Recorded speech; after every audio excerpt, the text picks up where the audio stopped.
활동을 좀 해보자 이런 뜻이었습니다. 그래서 상당 12년 동안 여러 교수님들과 학생들과 또 우리 학교를 사랑하시는 여러분들이 힘을 합해 주어서 지금까지 아주 잘 자라왔습니다. 그래서 546명의 석사학위 졸업생, 12명의 박사학위 졸업생, 그리고 200여 명의 재학생이 지금 학교에 다니면서 교수들과 또 여러 관계인들과 연락을 가지면서 잘 성장해 오고 있습니다. 이것은 모두 우리만의 그 노력뿐만 아니라 하나님께서 우리 학교를 지켜주시고 또 여러분들 모두의 순수한 정이 있었다고 생각해서 오늘 12주년을 맞는 제 마음이 아주 감격스럽고 참 감사하고 앞으로 더 잘해야 되겠다는 그런 그 기대도 가지고 있습니다. 그리고 두 번째로는 오늘 이 특강을 위해서 고려대학교의 한성열 교수께서 특별히 한국 문화와 상담의 생활화 이런 주제로 특강을 해주신 거에 대해서 정말 감사를 드리고 있습니다. 저는 상담이 이제는 정말 우리 생활에 곳곳에 스며들어서 상담 정신, 즉 경청과 격려와 이해와 수용 또 성장 이런 것들이 생활 속에 스며들 수 있는 그런 상담의 일상생활화를 꿈꾸고 있습니다. 그래서 특별히 4차 산업혁명 시대라고 그래서 IT와 AI와 뭐 이루 말할 수 없는 그런 그 인터넷의 발달로 인해서 인간이 어디로 어떻게 될지도 모르게 정신이 없는 이런 상태, 게다가 코로나 그 팬데믹으로 인해서 우리들 모두가 많이 움츠러들고 이러고 있는 이때에 정말 우리는 인간, 고귀한 영성을 가지고 있는 우리 인간이 어떻게 제대로 살아가면서 서로 소통하고 성장하고 또 그것을 실천할 수 있을까 이것을 생각해야 할 때라고 생각하는데 그런데 중점을 맞추어서 한성열 교수님께서 우리에게 좋은 말씀 해주시라고 믿고 깊이 감사를 드립니다. 2시간의 뭐 짧은 시간이지만 우리가 많이 서로 공감하면서 이 시간을 같이 즐길 바라고 한성열 교수님께 특별히 더 깊은 감사의 말씀을 드립니다. 감사합니다.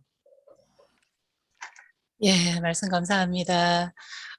오늘 강의해 주실 한성열 교수님은 우리 국내 긍정심리학의 최고 권위자로 아주 많은 분들의 존경을 받고 계시죠.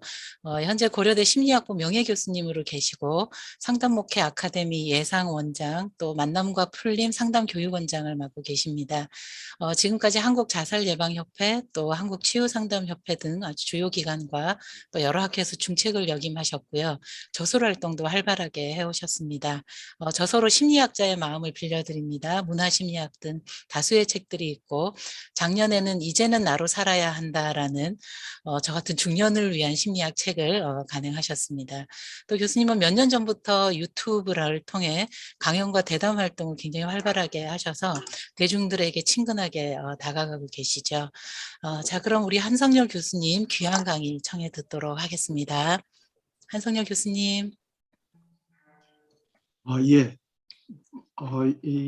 그 귀한 자리에 저를 불러주셔서 저는 굉장히 기쁘고 영광인데 우리 이해성 총장님이 저를 잘 모르시기 때문에 여기 부르신 거 아닌가 하는 이런 그런 느낌도 들어요. 정말 저는 한국에서 이제 상담에 대한 공부를 하는 사람이기 때문에 우리나라 한국 상담의 역사에 우리 한국상담대학원대학교가 앞으로 어떤 식으로 기록이 될 건가 하는 거에 대해서 저는 굉장히 관심이 많을 뿐만 아니라 앞으로 분명히 큰 한국 상담의 분수령을 이룬 굉장히 좋은 곳이다 하는 이런 그 기록이 아마 따라올 거다 하는 이제 이런 생각이 듭니다.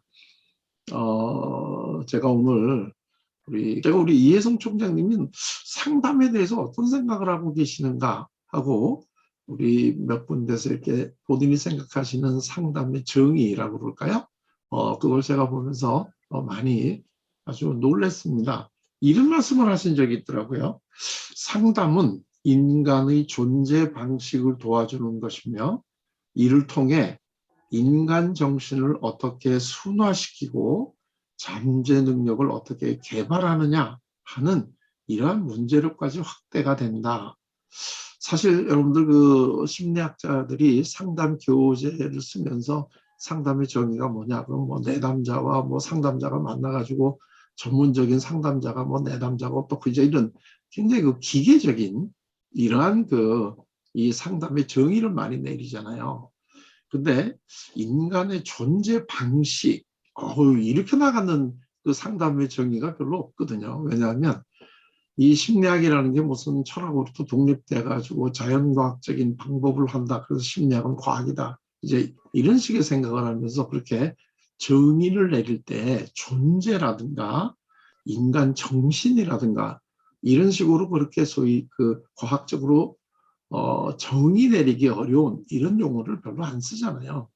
근데 우리 그 이해성 총장님이 그런 그 정의를 내려서는 걸 보고 이분의 그 상담이라고 하는 게 이런 거구나. 그 깊이와 넓이가 굉장히 넓고 정말 그 밑에는 철학과 인문학이 굉장히 그 바탕이 되어 있는 그러한 그 이 정의를 그리고 그렇게 인간을 바라보고 계시는구나. 이제 이런 생각을 했어요. 그리고 조금 더 이제 심리학적인 거로 이제 상담을 정의하신 거는 이런 것도 있더라고요. 상담학의 근본 목표가 참된 자기를 발견하고 참된 자기 능력을 키우면서 참된 자기 삶을 의미 있게 살아가는 튼튼한 개인으로 성장할 수 있도록 도와주는 데 있다. 이게 튼튼한 개인이라는 것도 굉장히 재밌더라고요. 이 상담의 정의에 여러분 튼튼한 개인이라는 정의 나오는 거 보셨나요? 근데 우리 총장님은 튼튼한 개인으로 성장한다. 이 정의가 저는 굉장히 좋더라고요. 심리학이 사실은 이래야 된다. 심리학의 바탕은 철학인데요. 이게 이제 자연과학적인 연구 방법을 했다 그래가지고 너무나 그 드라이한 이제 이런 거를 우리가 이제 심리학의 정의로 많이 삼잖아요. 행동과학이다 뭐 이래가지고요. 근데 사실은 인간을 이해하려고 하는 노력은 인문학이 바탕이 돼야 되는데 사실 그동안에 한국뿐만 아니라 세계 심리학이 너무 그 인문학적 전통을 일부러 외면해온 이런 상황이 있는데 우리 그 다시 그 심리학의 인간의 이해의 그 본맥을 다시 이으려고 노력을 많이 하시는구나 하는 이제 이런 생각을 했어요. 인문학적 상담이라고 하는 게 우리 한국상담대학원 대학교의 큰 모토다 하는 이야기를 듣고 저는 굉장히 반가웠습니다. 사실 인간 이해는 인문학을 떠나서는 할 수가 없는 거죠. 우리가 보통 이제 뭐 문과대학의 인문학의 문사철이다 이제 이렇게 보통 부르잖아요. 이제 저도 개인적으로 심리학이라고 하는 게 철학에 비교해서는 깊이가 좀 얕고 역사에 비해서는 이해 폭이 좁고 문학에 비해서는 감동의 깊이가 적다. 이제 뭐 이제 이런 식으로 이야기를 하면서 제가 학생들하고 같이 상담 공부를 하고 있는데 우리 그 인문학적인 상담 이거를 모토로 한다 하는 게 저는 굉장히 반가웠고요. 앞으로 우리 그 한국상담대학원 대학교가 그 특색을 살려서 앞으로도 계속 한국 심리학의 비록 규모는 크지 않지만 그 산물은 이 그 탁한 물 속에 있더라도 항상 그 밑에서 맑은 물이 올라오듯이 그런 역할을 앞으로 해 주실 것이고 또 그렇게 해 주시기를 기대를 합니다.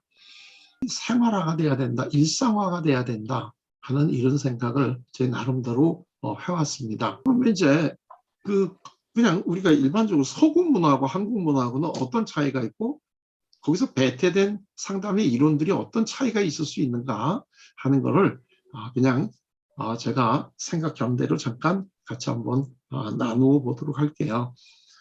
제가 그 화면 이를 잠깐 이 공유를 하면서 제가 설명을 잠깐 해드리도록 하겠습니다. 한번 시작을 해보게 되면요. 이 서구 문화의 가장 기본적인 특징을 우리가 심리학하고 관계해서 얘기하면 소위 이제 개인주의 문화다. 이제 이렇게 보통 우리가 얘기를 하지 않습니까? 개인주의 문화. 우리가 개인이라고 하면 영어는 이제 인디비주얼인데요. 인디비주얼이라고 하는 거는 다른 사람과 공유되어 있는 부분을 쪼개고 다 더 쪼개가지고 다 버린 다음에 더 이상 쪼갤 수 없는, 그래서 인디바이더블 합니다. 더 이상 쪼갤 수 없는 이러한 거를 중심으로 하는 것이 개인이다. 그래서 이걸 이제 개인주의다. 우리가 보통 이제 이렇게 얘기하고 인디비주얼리즘이다. 이렇게 얘기를 하잖아요. 근데 이제 이 개인주의에서 제일 중요한 게 뭐냐면 나죠. 나. 그래서 이제 그 나라고 하는 이 영어로 얘기하면 I인데요. 이 I는 그래서 우리가 처음 영어를 배울 때 이 저 I라는 거는 대명사인데 유일하게 문장 가운데 들어가도 항상 대문자로 써야 된다. 뭐 이제 이러면서 중학교 1학년 영어 시간에 많이 나오던 거죠. 자, 그래서 이제 이 사람들은 나가 중요하단 말이죠. 그러니까 항상 뭐로 시작할 때는 나로 시작을 한다는 거예요. 우리가 이제 그 미국에 편지를 보낼 때 보면 제일 우리하고 아주 그 문화가 다르다는 것을 금방 알 수 있잖아요. 이 사람들은 예를 들면 저 같으면은 예를 들면 제 이름이 한성열인데 한은 우리 성이니까 이름부터 성열, 이게 이제 저 혼자 쓰는 거죠. 성열, 한. 그 다음에 제가 살고 있는 동네, 그 다음에 이 도시, 국가, 이런 식으로 나로부터 모든 게 출발이 된단 말이에요. 그건 왜 그러냐면 이 사람들한테 의해서는 제일 중요한 게 이 바로 나이기 때문에 이거를 제일 중심으로 생각을 하죠. 그리고 이 나라고 하는 것이 이제 구성이 됐을 때 여기서 제일 중요한 게 이제 소위 영어로 얘기하면 셀프라고 하는 이 자기라고 하는 이게 이제 나를 구성하는 가장 핵심적인 단위다. 이렇게 이제 생각을 하지 않습니까? 그래서 이제 이 그 서양의 이 그 인간 탐구의 가장 근원이라고 하는 그 서양 고대 철학을 놓고 보면 이 고대 철학에서 나는 누구인가 하는 것을 찾아갈 때 가장 그 궁극적 탐구를 한마디로 얘기하면 너 자신을 알아라. 이제 이렇게 되지 않겠습니까? 이게 이제 영어로 얘기하면 know yourself인데요. 너 자신을 알아라. 이게 서양에서 나를 찾아가는 모든 노력의 핵심이 바로 이 셀프를 알아라. 이제 이런 거 아니겠습니까? 너 자신을 알아라. 이게 뭐 소크라테스가 했다는 얘기도 있고 뭐 델타의 신전에 이제 새겨져 있는 문구라고도 하는데 뭐 누가 했던 게 그게 중요한 건 아니고요. 서양에서의 나에 대한 탐구의 가장 핵심을 한말로 한다면 know yourself, 네 자신을 알아라. 이제 이런 거가 되겠죠. 너 자신을 알아라. 이게 이제 서양의 학문의 가장 이제 기본적인 이제 이런 게 되는데요. 이걸 사실 정확하게 우리가 한 번 더 이거를 살펴보게 되면요. 너 자신을 알아라 하는 얘기를 이걸 뒤집어서 얘기하면 사실 너는 너 자신을 잘 모른다는 얘기 아니겠어요? 만약에 우리가 누구나 다 우리 자신을 정확하게 잘 알고 있다고 한다면 구태여 너 자신을 알아라 하는 이런 이야기를 할 이유가 없지 않겠습니까? 이게 항상 우리가 예를 들면 우리가 이제 그 성경에 기독교에는 십계명이 있고 어디나 다 이제 그 길명이 있는데 예를 들면 그 십계명이라는 게 뭐냐면 우리가 그렇게 그걸 지켜라 하는 얘기는 우리는 일상적으로 그렇게 안 지킨다는 얘기의 그 이 반증 아니겠습니까? 예를 들면 이제 뭐 그 십계명이 이제 인간하고 관계 중에 5번째가 내 부모를 공경하라 뭐 이제 이렇게 나오잖아요. 근데 우리가 자연적으로 모든 자식들이 자기 부모를 공경한다면 내 부모를 공경하라는 게 거기 왜 들어가 있겠어요? 그러니까 내 부모를 사실 우리가 공경을 안 하니까 내 부모를 공경하라 이렇게 돼 있고 우리가 살인을 하니까 살인하지 말라 그러는 거고 우리가 도둑질을 하니까 도둑질하지 말라는 것이지 우리가 그런 거 안 하고 산다 그러면 10개밖에 뽑을 수 없는 그 귀중할 때 이미 일상적으로 다 하고 있는 걸 거기다 집어넣을 리가 없죠. 그러니까 우리가 너 자신을 알아라 하는 얘기는 사실은 너는 너 자신이 누군지 모르고 있는 거야. 이제 이 얘기가 되지 않겠습니까? 이게 아까 우리 그 이혜성 총장님이 그 상담의 근본 목표가 참된 자기를 발견한다는 게 이게 참된 자기를 발견한다는 게 참된 자기가, 우리가 생각하는 나는 지금 참된 자기가 아니기 때문에 그걸 발견해야 되는 거 아니겠습니까? 우리 모두가 누구나 자연적으로 자동적으로 참된 자기를 알고 있다면 그거 새삼스럽게 발견할 게 뭐가 있고, 그게 이 중요한 한국 상담 대학원 대학교의 교육 이념이 될 이유가 뭐가 있겠습니까? 다 알고 우리가 있는데. 그런데요, 참된 자기라고 하는 얘기는 우리가 알고 있는 사실 자기는 그게 참된 자기가 아니기 때문에 우리가 힘들어한다. 그러한 것이 밑바탕에 깔려 있는 거 아니겠습니까? 그러니까 너 자신을 알아라 할 때 우리가 알고 있는, 지금 네가 알고 있는 너는 사실은 참된 너가 아니야. 그렇기 때문에 네가 참된 너가 아닌 그거를 너라고 생각을 하고 거기에 바탕을 둬서 네가 살아가려고 하니까 아무리 네가 열심히 노력을 하더라도 네 마음 깊은 데서, 정말 인간 존재의 가장 깊은 데서부터 나오는 즐거움을 네가 지금 경험을 못하고 있는 거 아니겠니? 그러니까 그 참된 자아를 찾아줘서 인간의 가장 깊은 데서부터 샘솟는 즐거움을 맛보게 해주는 거. 이것이 이제 우리 이 총장님이 이 한국상담대학원대학교를 통해서 이루고자 하는 그 상담의 어떤 고귀한 목적이 아닐까, 저는 이렇게 생각을 해요.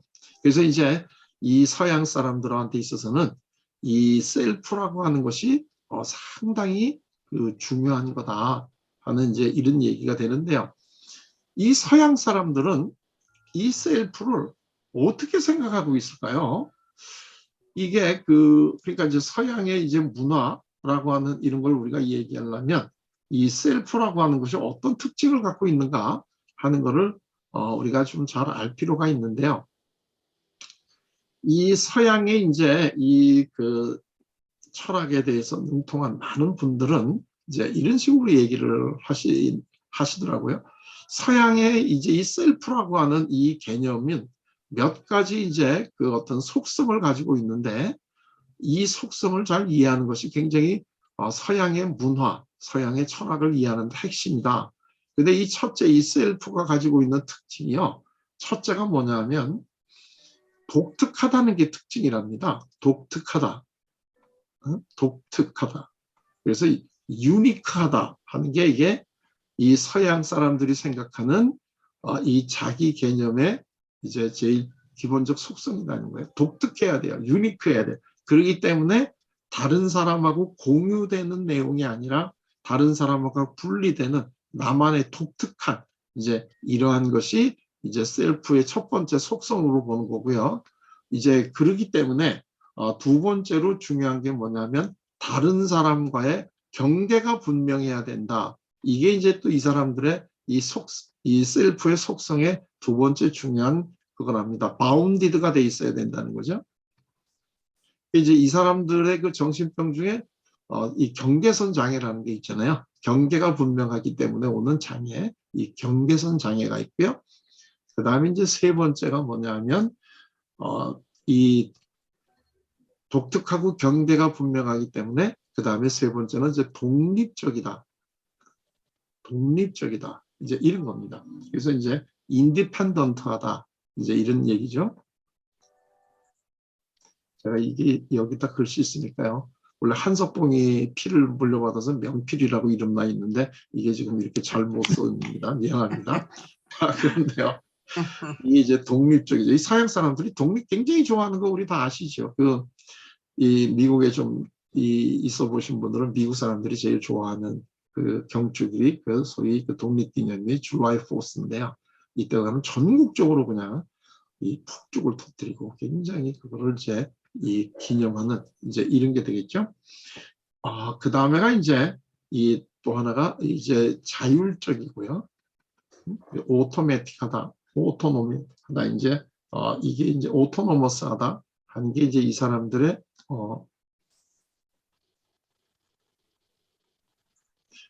차라리 제가 이거 영어를 안 쓸 걸로 더 괜히 쓰느라고 조금 고생 한번 시켜드리는 것 같습니다. 그 다음에 이제 마지막으로 하나가 뭐냐면 스스로 기능하는, 셀프 펑셔닝하는 이제 이런 거다. 이게 이 사람들이 생각하는 자아의 기본적인 속성이랍니다. 그러니까 이 서양 사람들에게 있어서의 너 자신을 알아라 하는 의미는 네가 다른 사람과 이 공유하지 않은 너만의 독특한 것, 이것을 찾아내라. 그리고 그러기 위해서는 다른 사람과는 분명하게 경계를 지고 살아라. 이제 이 사람들이 얘기하는 그 분리를 굉장히 좋아하잖아요. 부모하고 독립해라, 분리해라 이런 얘기요. 그 다음에 독립적으로 살아라. 그리고 독특하고 경계가 분명하고 독립적인 것만 중요한 게 아니라 스스로 결정하고 살아라. 자율적으로 살아라. 그래서 너 혼자서도 기능할 수 있게 이렇게 돼야 된다. 이런 게 이제 서양 사람들이 자기라고 하는 개념에 깔려 있는 속성이랍니다. 그러니까 자기를 알아라, 자기를 실현하라 이런 얘기를 많이 하는데 자기를 실현한다는 것은 이러한 것들을 알아가지고 그 너를 실현하면서 살아가라 하는 게 이제 자기 실현이 되겠죠.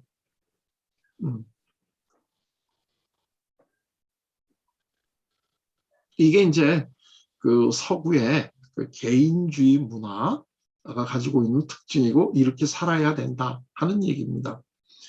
그 프로이트라고 하는 분 아시잖아요. 프로이트가 이제 나중에는 뭐 삶의 본능, 죽음의 본능 이제 이런 식으로 얘기를 했는데 그 프로이트의 제자로 있다가 프로이트를 떠난 사람들이 여럿 있는데 그 중에 이제 오토 랑크라고 하는 이 굉장히 그 또 하나 아주 중요한 이 프로이트의 제자가 있었습니다. 이 오토 랑크는 프로이트가 정말 아꼈던 제자 중에 하나입니다.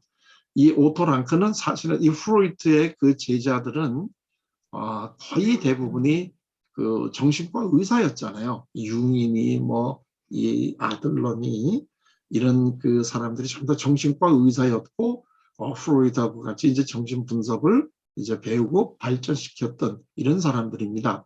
근데 사실 이 오토 랑크는 이 극작가입니다. 극작가인데 이 사람이 나름대로 그 대본을 쓰면서 인간에 대해서 깊게 생각을 하다 보니까 인간에게는 본인이 의식하지 못하는 어떠한 마음 깊은 데서 사람들의 삶을 끌고 나가는 어떤 힘이 있다 하는 것을 이 사람이 이제 그 문학을 한 사람이니까요. 그래서 이제 우리가 인문학이 중요하다는 거잖아요. 문학을 한 사람이니까 이걸 아주 그 이 문학자, 예술가의 섬세한 감으로 이걸 알았는데 이걸 어떻게 체계화할 수 있는 어떤 그런 거를 배우지를 못했기 때문에 과연 그게 뭘까 하는 거를 굉장히 궁금하게 생각을 하다가 프로이트가 쓴 꿈의 해석이라는 책을 보고 바로 이거다 하는 거를 느끼고 이 오토 랑크가 이 자기가 쓴 작품하고 이 꿈의 해석을 읽고 느낀 그 감상문을 프로이트한테 보냈답니다. 그랬더니 프로이트가 이거를 보고 이 친구가 참 글을 잘 쓰는구나. 근데 이제 프로이트의 주변에 있던 사람들은 다 자연과학을 한 의사들이니까 이 사람들이 글을 잘 못 쓴단 말이에요. 프로이트는 자기 정신 분석을 빨리 글을 통해서 많은 사람에게 알리고 싶은데 그래서 오토 랑크를 불러가지고 이제 제자로 삼았는데 이 당시에 그 프로이트의 제자들이 우리 물 흐리지 말아라. 격이 떨어진다. 우리 다 같이 의사인데 어떻게 고등학교밖에 졸업 못한 사람을 이거를 우리 이 서클에다가 집어넣을 수 있느냐 하고 반대를 했는데도 프로이트가 이 오토 랑크를 이걸 이제 불러가지고 그러면 공부시키면 되지 않냐 그래가지고 오토 랑크를 비엔나 대학에 입학을 시켰습니다. 근데 이제 이 오토 랑크는 극작가이기 때문에 이 그 자연과학을 통한 의사의 길을 간 게 아니라 인문학을 이 공부를 하게 프로이트가 이 비엔나 대학에 보내가지고 비엔나 대학에서 심리학과 철학을 공부해가지고 학위를 받은 사람이 이 오토 랑크입니다. 그래가지고 초기에 프로이트의 저자나 프로이트가 만든 이 저술 이 그 저널을 이 오토 랑크가 이거를 이제 많은 이 편집을 했는데 여기에서부터 이제 이 고민이 생기기 시작한 거예요. 그게 뭐냐면 프로이트는 의사고 자연과학적이기 때문에 인간을 바라볼 때 프로이트는 이 그 병든 인간, 그러니까 이 그 병든 몸을 보는 사람이니까 병든 인간. 그래서 프로이트에게는 환자고 이거는 치료고 이제 이런 개념으로 인간을 바라보는 데 비해서 오토랑크는 인문주의적인 시각을 가지고 바라보니까 인간을 프로이트하고는 자꾸 다르게 보기 시작을 하는 거죠. 그렇게 되다 보니까 점차적으로 이 자연과학적인 출발을 한 프로이트하고 인문학적 출발을 한 이 오토랑크하고가 간격이 벌어지는데 이 프로이트가 얼마나 오토랑크를 아꼈느냐 하면 자기가 굉장히 아끼는 여자 제자하고 오토랑크하고 결혼을 시켜줄 정도로 굉장히 아꼈던 사람인데요. 이 오토랑크가 점차적으로 자기 이제 선생님하고 이게 차이가 벌어지게 되니까 그 부인이 가운데서 굉장히 이제 갈등을 하게 됐죠. 스승을 따르자니 남편이 울고 남편을 따르자니 스승이 울고 그래가지고 너무나 이게 이제 갈등을 하다가 자기 스승인 프로이트한테 가서 하소연을 했답니다. 내 남편하고 선생님하고가 자꾸 생각이 달라지기 시작하니까 내가 가운데서 굉장히 괴로운데 이걸 어떻게 해결하면 좋으냐. 그랬더니 프로이트가 아주 뭐 심플하게 답을 했답니다. 이혼하라고. 그러니까 이게 이제 프로이트가 어떤 사람이냐 하는 이 단면을 보여주는 건데요. 그래서 이제 결국 오토랑크는 프로이트의 그 서클에서부터 이제 이 추방을 당해가지고 이 유럽에서 살지 못해가지고 미국으로 왔죠. 미국으로 왔는데 그 프로이트가 얼마나 이 오토랑크를 미워했냐면 미국에 있는 자기 제자들에게 연락을 해가지고 오토랑크하고 같이 노는 사람들은 전부 다 우리 협회에서 제명이다 이래가지고 오토랑크는 미국에서도 굉장히 어려움을 겪었던 사람입니다. 근데 이제 역시 이제 남자들이 어려움을 겪을 때 구원은 여성한테서 오거든요. 그 당시에 이제 필라델피아의 그 사회복지학과 교수로 있던 제시카 랭크라고 하는 분이 오토랑크의 생각이 굉장히 좋아가지고 필라델피아 대학에 교수직을 주면서부터 이 오토랑크라는 사람의 이 인본주의적인 인문학적인 이게 발달이 됐는데요. 이거를 갖다 그대로 더 받아가지고 발달 계승시킨 사람이 이제 칼 로저스라고 하는 분의 이제 우리가 소위 얘기하는 상담이 됩니다. 자, 그런데요. 제가 여기서 얘기하려고 하는 건 뭐였느냐 하면 이 오토랑크는 인간에게는 두 가지 기본적인 두려움이 있는데 하나는 삶의 두려움이 있고 또 하나는 죽음의 두려움이 있다. 이게 이제 이 사람의 이제 기본적인 생각인데요. 근데 이제 이 죽음하고 이 삶의 이게 뭐냐? 이거를 얘기하는데요. 이 오토랑크에 의하면 이 그 삶이라고 하는 거는 다른 사람과 구별되는 자기만의 개성을 가지고 살아가는 것이 삶인데 이렇게 살아가기를 원하지만 우리가 두렵다는 거예요. 왜냐하면 그러면 이게 굉장히 불안하고 외롭고 다른 사람으로부터 소외될 거에 대한 두려움이 있기 때문에 자기 자신의 삶을 살아가야 되지만 이게 두려움이 있고 그렇기 때문에 결국 사람들은 이 다른 사람과 같이 가려고 하는 다른 사람과 하나가 되려고 하는 이러한 경향을 가지게 되는데 그거는 사실은 죽음이라는 거예요. 그래서 사람들은 혼자 되려고 하는 두려움과 다른 사람과 함께 되려는 이 두 가지의 갈등 사이에서 고민하는 게 인간의 기본 마음이다. 그래서 이게 삶의 두려움, 죽음의 두려움이라는 얘기를 했는데요. 여기서 중요한 게 뭐냐면 나라고 하는 것을 드러내느냐 못 드러내느냐 하는 거를 결국 삶과 죽음으로 바라본다는 게 이게 서양 사람들의 문화의 핵심이다. 제가 지금 그 얘기를 하려고 하는 거였습니다. 자, 예를 들게 되면 이 삶의 두려움과 죽음의 두려움이 우리에게 제일 잘 드러나는 게 뭐냐면 유행을 따라가는 건데요. 이제 이 유행에 이제 따라가는 우리 특히 이제 의상이나 이런데 우리 여성들이 유행을 민감하게 이제 느끼고 또 이제 그 멋을 내지 않습니까? 그러면 우리가 유행을 따라간다는 거는 나랑 유사한 옷을 입고 있는 사람을 만날 확률이 많아진다는 얘기가 되잖아요. 그러면 여러분들이 지금 이제 유행하는 옷을 입고 거리에 나갔다가 앞에 저쪽에서 멀리 걸어오는 또 다른 여성이 나하고 똑같은 유행하는 옷을 입고 있단 말이에요. 그럴 때 여러분들의 느낌은 어떤 느낌이 들어요? 아, 저 사람이 나하고 똑같은 유행을 따르는 사람이니까 동지구나. 그러니까 가까이 다가가지고 어우 친구야 우리는 동지다 우리는 하나다 이런 느낌이 드세요? 아니면 뭐가 쑥스러워가지고 서로 눈길을 피하든가 그냥 골목으로 들어가고 싶은 생각이 드세요? 후자죠. 후자죠. 그거 왜 그래요? 유행을 따른다는 거는 나랑 같은 옷을 입은 사람을 만날 확률이 많아진다는 뜻인데 그걸 만나면은 또 정작 쑥스럽거나 뭐가 이상해서 피하고 싶은 게 뭐죠? 그게 바로 삶과 삶의 두려움과 죽음의 두려움의 갈등이라는 거예요. 이게 이제 인간이 가지고 있는 기본적인 거고, 이 둘 사이에서 조화를 이루고 살아가는 것이 이제 건강한 삶이다. 이렇게 얘기를 했는데요. 그만큼 이 서양 사람들의 생각에서는 이 나를 이렇게 드러내고 사는 것이 얼마나 중요하냐. 그리고 이게 이제 자기 실현이다 하는 것을 이제 이 사람들은 이렇게 얘기를 했다는 거예요. 그래서 이제 이렇게 살아가는 게 굉장히 중요하다 하는 거죠. 자, 그런 의미에서 본다면 이번에는요, 이제 그 한국으로 한번 이제 와보도록 하겠습니다. 자, 그러면 이제 우리 한국으로 돌아오게 되면 한국 문화에서의 이제 이 한국 문화를 우리는 보통 이제 이 개인주의 문화에 이제 이 상대해 가지고 이거를 이제 집단주의 문화다. 보통 이제 이렇게 쉽게 얘기를 하는데요. 사실 이건 별로 그렇게 썩 바람직한 이야기는 아닙니다. 그건 이제 서양 사람들이 자기네가 개인주의니까 이 동양은 자기네하고 반대니까 이게 이제 집단이다. 이제 이렇게 얘기를 한단 말이죠. 이거는 사실은 굉장히 잘못된 발상입니다. 이거 사실 제가 이게 우리 이제 그 여성 그 심리학자들이 여기 많이 계시니까 잠깐 이제 얘기를 하겠는데요. 그 우리나라의 그 여성 심리학계가 있잖아요.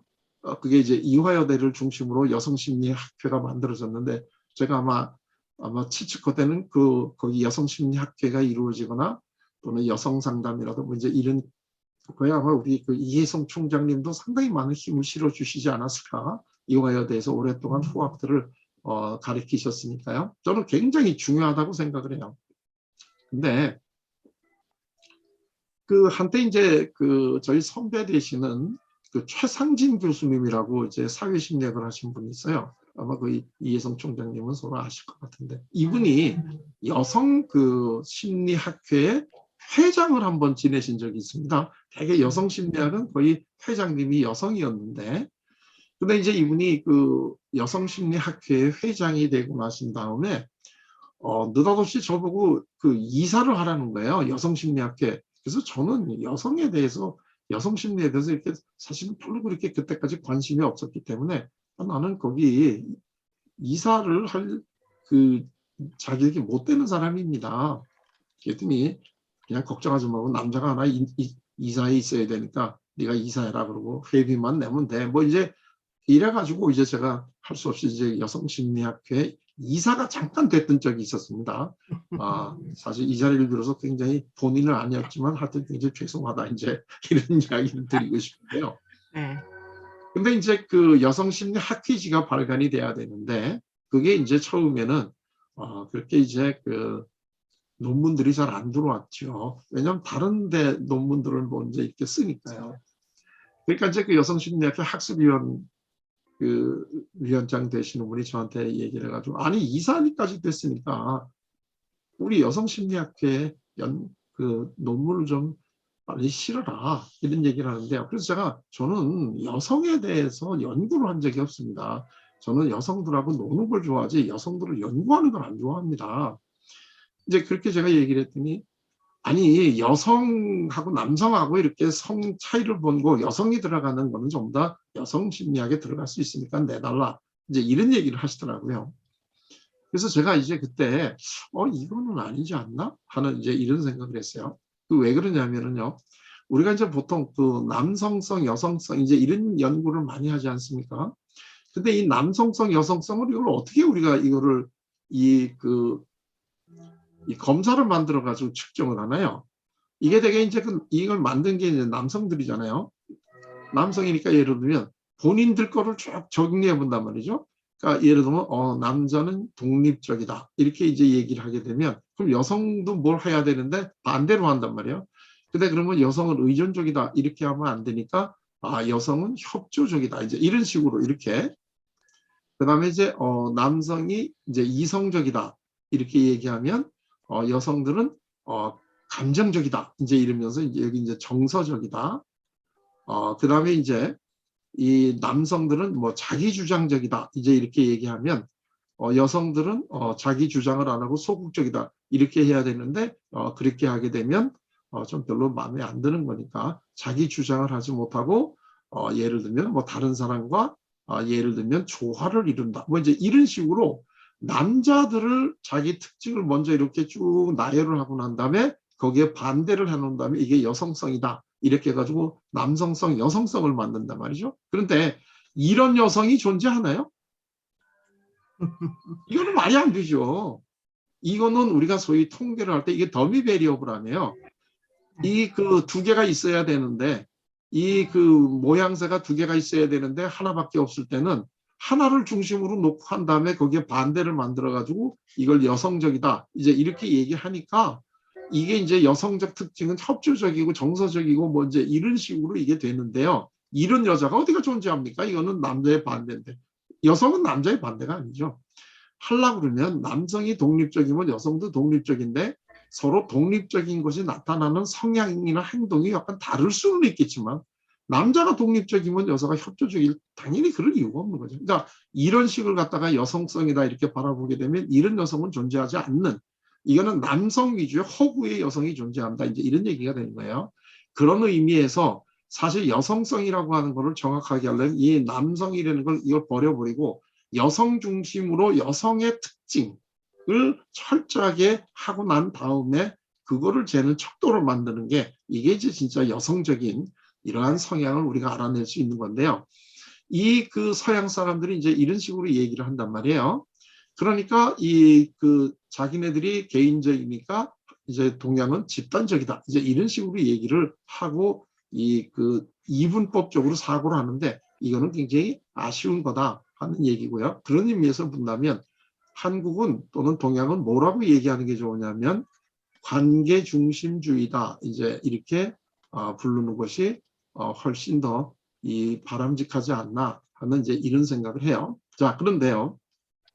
그러면 이 둘 중에서 약간 우리가 이제 편하게 해서 이렇게 얘기를 해보면 서양의 개인주의에서는 이 주어가 나잖아요. 나. 그러면 이 그 관계중심주의에서의 주어는 뭘까요? 한국 사람들한테 있어서 주어. 우리. 예, 그렇죠. 이거는 우리입니다. 우리. 한국 사람들에게는 나라는 개념이 이게 별로 중요하지 않고 이게 우리라는 개념이 되는 거예요. 그러니까 예를 들게 되면 그 한국 상담대학원 대학교는 우리 학교야 이렇게 얘기하죠. 이 상담대학원 대학교는 나의 학교야. 우리 이렇게 얘기 안 하지 않습니까? 이거 우리 집이야. 그 다음에 예를 들면 우리 이혜성 총장님은 우리 선생님이야 이렇게 얘기하지 그분은 나의 선생님이야 이렇게 얘기 안 하지 않습니까? 우리 어머니 이렇게 얘기하고 우리 아버지 이렇게 얘기하지 않습니까? 그러나 사실 이걸 정확하게 우리가 얘기하면 나의 아버지, 나의 어머니 이렇게 돼야 되는 게 맞죠? 논리적으로는. 근데 우리는 전부 다 이걸 우리라고 하는 표현으로 씁니다. 우리 학교, 우리 선생님까지는 그래도 괜찮잖아요. 자기 남편 보고 뭐라 그래요? 우리 남편이야 이렇게 얘기하면서 마치 우리가 이 일처다부 막 일부 다처같이 우리 남편이야 뭐 우리 부인이야 이렇게 복수형으로 쓰지 않습니까? 그러니까 얼마나 이 한국이라고 하는 나라는 이 우리라고 하는 거를 강조하는 문화인가 하는 거를 아주 정확하게 이게 우리가 알 수가 있습니다. 이 영어를 맨 처음에 배울 때요. 예를 들면 제가 영어를 배울 때는 I'm Tom, You are Mary 이제 이런 거를 갖다가 우리가 이제 영어로 맨 처음에 배웠거든요. 이게 영어 책에 이제 따라서는 I'm John, 뭐 You are Jane, 뭐 이제 이런 것도 있고요. 하여튼 I'm Tom, You are Mary 이렇게 이제 배웠는데요. 한국은 어떻게 배웁니까? 지금 우리나라 우리나라 초등학교 1학년 1학기 국어 이 교재가 뭐라고 돼 있는 줄 아십니까? 제가 아마 우리 이혜성 총장님은 이 느낌을 오실 거예요. 그 국어 교사를 하셨다고 그러고 국어가 얼마나 이게 중요한가 하시다가 이제 상담을 공부하셨다고 하는 그걸 제가 듣고 굉장히 재밌었는데요. 이 초등학교 1학년 들어가는 애들, 그러니까 이제 공식적으로 이제 국가가 이제 그 제2세 교육을 담당하는데 여기 국어 교재에 제1이 우린 뭐라고 돼 있냐면 나, 너, 우리 이렇게 되어 있습니다. 나, 너, 우리. 이게요. I'm Tom, you are Mary 이렇게 가리키는 사람들하고 나, 너, 우리 이렇게 가리키는 거하고 이거 좀 굉장히 차이가 난다는 거 이제 좀 아시겠습니까? 나는 누구야? 너는 누구야? 이거는 중요하지 않아요. 나하고 너는 뭐를 하는데 중요하냐면 결국 나하고 너하고 만나서 우리가 된다라고 하는 하나의 요소로서의 나와 너가 존재할 뿐인 게 한국 문화다 이제 이런 얘기입니다. 나, 너, 우리 이렇게. 그 다음에 나오는 게 아버지, 그 다음엔 아버지, 우리 아버지 이렇게 나옵니다. 아버지, 우리 아버지. 그 다음에 나오는 게 어머니, 우리 어머니. 그 다음에 아가, 우리 아가. 그 다음에 아버지, 어머니, 아가, 나, 우리는 가족. 이렇게. 여기 이제 그 다음에 아버지, 우리 아버지. 여기 이제 아버지가 나오고요. 그 다음에 우리는 가족. 이게 이제 초등학교 1학년 1학기 국어 제일 첫 번에 가르쳐주는 이게 한국의 문화의 핵심이 아주 심플하게 여기 이렇게 다 표현이 됩니다. 한국은 우리라고 하는 걸 중심으로 하고 가부장적이고 한국은 굉장히 가족 중심주의다. 이제 이게 아주 분명하게 이제 드러나는 게 이게 이제 한국 그 교과서를 보면 아주 정확하게 알 수 있다는 거예요. 그렇기 때문에 나와 너 이렇게 얘기하는 거는 이거는 우리는 어색한 거고 우리 이게 가장 기본적인 단위인데요. 우리가 되기 위해서는 이 그 나와 너의 이 셀프가 드러나면 될까요? 안 될까요? 나는 탐이고 너는 메리야. 그러면 우리가 안 되죠. 그래서 한국 이 문화에서는 이 탐, 메리 이거는 전부 다 없애버려야 된다는 거야. 남는 것은 요거만 남아야 되는데 요게 이제 위가 된다는 거죠. 자, 그래서 한국 사람들에게는 소위 서양 사람들이 얘기하는 이 셀프라고 하는 이 개념이 발달되기가 굉장히 어려운 거고 발달이 되면 오히려 이 사람은 도태가 되거나 어떤 집단에서부터 소외시 되는 이런 문화적인 전통을 한국은 가지고 있다는 거예요.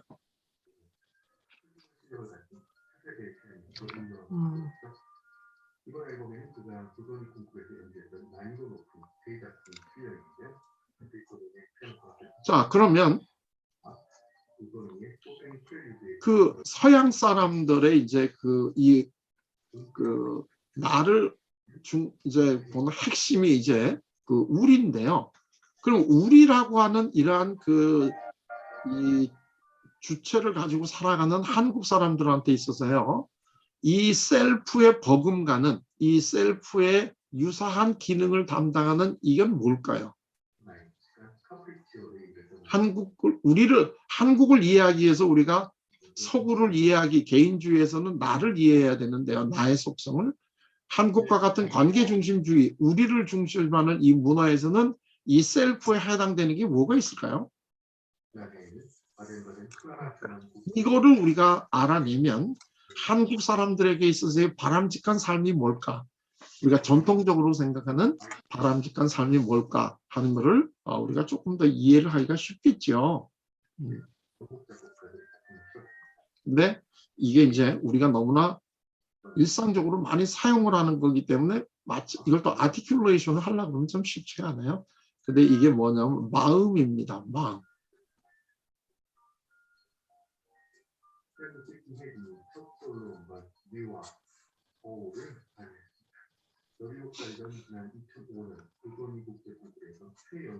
그래서 이 한국, 이 서양 사람들에 있어서의 어떤 인간의 본성이라든가 또는 인간 간의 관계 이러한 것들을 이해할 때는 항상 이 마음이 중심으로 들어갑니다.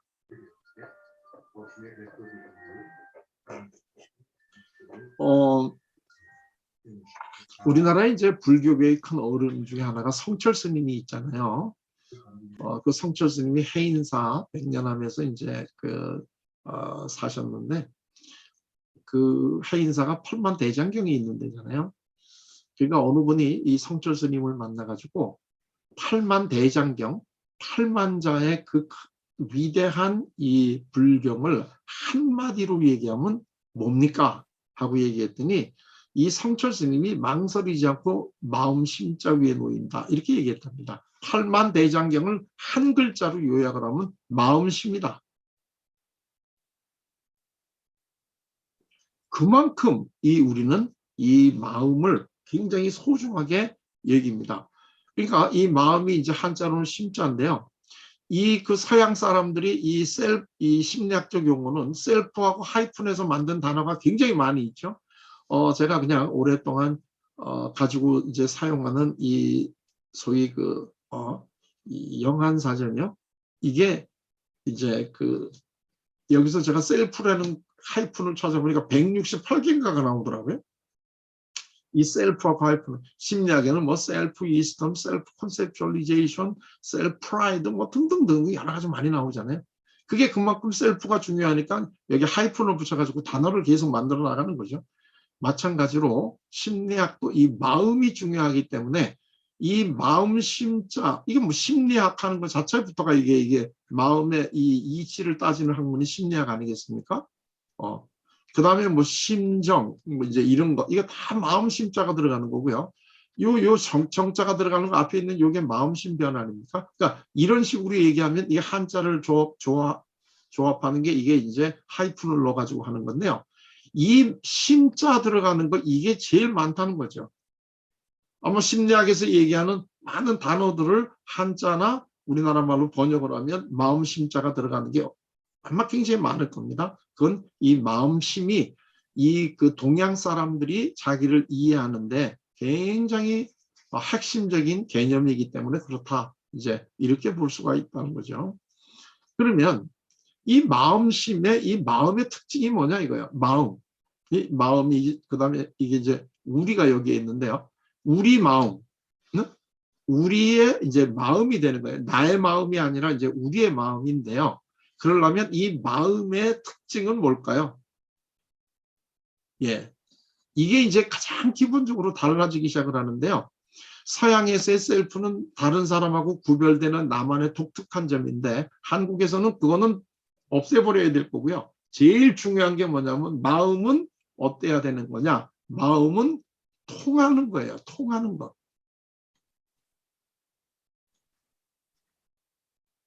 그래서 너하고 나하고 예를 들면 나하고 너하고 만나서 우리가 되는데 이 나의 마음과 너의 마음이 어때야 돼요?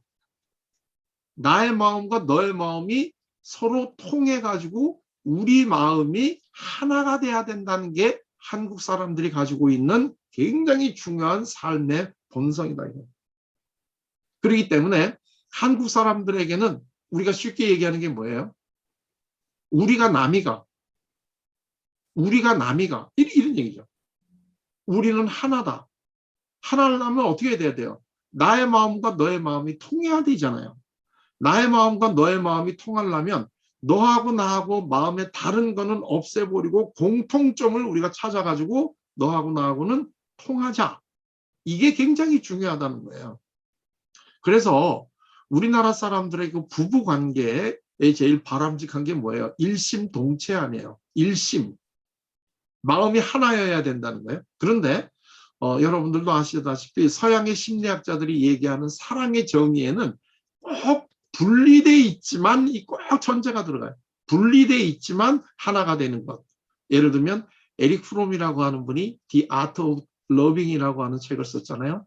이 The Art of Loving이라고 하는 책에서의 사랑의 정의가 뭐예요? Unity without uniformity. Unity without uniformity. Unity는 통일됐고 뭐 하나 됐다는 뜻이겠죠. Uniformity는 뭐예요? 유니폼은 아니 되는 거예요. 같지는 않다는 거예요. 그러니까 이 사람들에게는 아무리 부부간에 사랑을 한다고 하더라도 유니포미티는 아니면서 유니티가 항상 이렇게 분리되어 있다라고 하는 것을 전제로 하나가 되는데 한국이나 동양에서는 일심이에요. 일심. 마음이 하나야. 일심. 그거는 우리의 마음은 서로 통해야 된다는 거예요. 통해야 되기 때문에 한국 사람들에게 있어서는 이 독특하기보다는 서로 공통적인 거, 경계가 분명하기보다는 경계가 허물어진, 흉허물이 없는 거. 그래서 우리는 이 그 경계가, 음식을 먹을 때도 따로따로 먹는 거 안 하잖아요. 서양 음식은 하나하나가 다 경계가 분명하게 나오잖아요. 수프 나온 다음에 뭐 전체 나오고, 수프 먹은 다음에 메인 디쉬 나오고, 그거 먹은 다음에 뭐 이제 이 디저트 나오고, 이렇게 순서대로 나오잖아요. 근데 우리는 어떻게 음식을 먹어요? 예를 들면 우리가 무슨 뭐 맨 처음에 물 주면 물 먹고 좀 기다리고, 국 주면 국 먹고 난 다음에 조금 있다가 밥 주면 밥 먹고, 그 다음에 반찬 주면 반찬 먹고, 이렇게 안 먹죠. 우리 그렇게 먹을 수가 없죠. 한꺼번에 다 같이 한 상에 나와서 서로 통해 가지고 이걸 갖다가 여러 사람이 둘러 앉아 가지고 먹다 남은 거 다 그 양푼에 넣은 다음에 비벼 가지고서 같이 먹는 거. 왜냐, 우리는 하나니까 이제 이렇게 먹는단 말이죠. 그래서 이제 한국 사람들은 음식 먹을 때도 국밥 말아주잖아요. 국밥이라는 게 뭐예요? 밥하고 국하고가 이렇게 말아 나오는 게 기본인데, 이걸 이제 또 별로 싫어하는 사람들을 위해서 할 수 없이 따로따로 주는 게 따로 국밥 아니에요. 그러니까 이런 식으로 우리는 하나로 만들어서 통하는 게 중요하니까 경계가 분명해야 돼요. 예. 아마 모르긴 몰라도 이 서양 사람들의 이 경계선 장애 정확하게 우리 한국 사람들에게 갖다 대면 한국 사람들이 굉장히 친한 사람들끼리 관계는 경계선 장애 많을걸요. 그 다음에 이 독립적이면 안 되죠. 너하고 나하고 독립적이면 안 되니까 상호 의존적이고, 자율적이기보다는 다른 사람과 협조하고, 이제 이런 거가 굉장히 그 중요하다. 이제 이런 얘기입니다. 어떻게 보면 상당히 좀 이 차이가 많이 납니다. 이 셀프하고 이 마음하고는. 그런데 이렇게 마음이 잘 통하는 거를 바람직하게 바라보는 이 문화를 아까 얘기했던 것처럼 이게 서구 문화, 우리하고는 개인주의적인 문화에서 바람직하다고 생각하는 이런 것들을 기준으로 이쪽을 바라보게 되면 굉장히 미분화된 상태 같고요. 경계가 불분명한 상태 같고, 독립이 아주 덜 된 사람 같은 이러한 느낌이 좀 들 수가 있다 하는 이제 이런 이야기가 되는 거죠. 이제 한국에서 이렇게 우리가 공부를 하다 보게 되면 좀 안타까운 것들은 뭐냐면, 우리가 이제 대개 배우는 공부가 서구적인 거잖아요. 서구적인 거기 때문에 한국에서 공부를 많이 하면 할수록 비한국적이 돼 간다는 겁니다. 왜냐하면 서구적인 걸 많이 배우다 보니까, 공부를 많이 하다 보면 다 서구적인 이렇게 되다 보니까 비한국적이 돼 가고, 비한국적인 것만도 참 안타까운데 약간 한국적인 거는 약간 비하하는, 약간 덜 발달돼 있는 이제 이런 걸로 한국 문화를 혹시 바라보는 분들이 있거든요. 그러니까 이제 이게 굉장히 좀 이제 그 안타까운 이제 이런 거다 하는 이런 거를 이야기할 수가 있어요. 자, 그러면 이제 여기까지가 이제 한국 그 문화하고 서구 문화가 많이 기본적으로 좀 서로 다르다. 지금 이제 이런 얘기가 나오는데요. 이제 우리가 마음의 건강이라고 하는 측면으로 한번 들어가 보게 되면요. 이렇게 살아가는 사람들, 이 독특하고 경계가 독립적이고 자기를 드러내고 살아가는 이런 사람들한테 있어서의 제일 그 좋은 이 긍정적인 이 정서는 뭘까요? 이 사람들이 이렇게 살아가면서 나를 드러내고 나 혼자만 독립적이고 자율적인 이런 거를 살아가는 사람들한테 있어서의 굉장히 바람직한 긍정적 정서, 이거는 소위 긍지입니다. 긍지, 프라이드. 그래서 이 서양 사람들은 이 프라이드를 굉장히 이 좋은 정서로 받아들이죠. 그래서 이제 이 같은 가족들끼리도요, 부모가 자기 그 자녀들한테 칭찬할 때도 뭐라고 칭찬하나요? 나는 네가 참 자랑스럽다. I'm proud of you. 뭐 이제 이런 식으로 얘기를 하잖아요. 또 뭐 남편이 부인에게도 I'm proud of you. 뭐 이제 이런 식의 이 이야기가 굉장히 그 자랑스럽고 이제 좋다. 이제 이런 뜻입니다. 여기 지금 조금 나이가 드신 분들 같을 경우에 자기 그 부모님으로부터 나는 네가 자랑스럽다 이런 얘기 들어보신 적이 있으신가요? 요새 젊은 부모들은 뭐 어린 자녀들한테 엄마는 네가 참 자랑스러워 이렇게 얘기를 하는 분들도 가끔 드라마를 보면 나오더라고요. 근데 사실 이거는 좀 빠다가 바른 얘기고 원래 한국의 문화에서는 자기 부모들이 자기 자녀한테 나는 네가 자랑스럽다 이렇게는 얘기 안 하죠. 그거는 그렇게 얘기할 수 없는 게요. 부모하고 자녀하고가 우리 동일체인데 이게 나는 너가 이렇게 나하고 너하고가 분리되어 있어야지 내가 너를 자랑스러워하잖아요. 근데 한국의 가족은 나하고 너하고가 부모 자녀는 동일체거든요. 근데 내가 나를 어떻게 자랑스러워할 수가 있어요. 그러니까 그런 얘기는 할 수가 없는 거죠. 자, 그런데요. 이거는 이제 좋은 점이에요. 좋은 점. 그런데 어디나 다 이 빛이 있으면 그림자가 있잖아요. 그러면 이 서구 문화에서 이 서양 사람들이 가지고 있는 가장 이 프라이머리 네거티브 필링은 뭘까요? 항상 혼자이고 항상 내가 독립적이고 자율적으로 내가 결정을 해야 되고 그 선택에 대한 거는 내가 책임져야 되고 이렇게 살아가는 사람들이 느끼는 가장 부정적 대표적인 거. 예, 그거는 불안입니다. 불안. 불안하지. 혼자 있으니까 불안하지 않겠습니까? 그래서 서양에서 나오는 거의 대부분의 마음의 건강하고 관계되는 이론들은 항상 부정적 정서, 그래서 낮추거나 없어야 되는 정서의 가장 대표적인 게 불안입니다. 그러니까 이 불안이라고 하는 것이 왜 서구에서 나오는 정신의학에서 이렇게 많이 나오는가 하는 그 이유를 우리가 좀 알 필요가 있다는 거죠. 혼자니까요. 이게 두렵죠. 뭐 어떤 분이 그 성경에 이 두려워하지 말라가 몇 번 나오나 하는 걸 보니까 성경에 두려워하지 말라는 게 365번이 나온답니다. 성서에. 그래서 이제 1년 내내 두려워할 필요가 없다. 365번이 나오니까요. 근데 이제 4년에 하루는 좀 두렵다. 뭐 이제 이런 얘기를 웃으면서 하는데.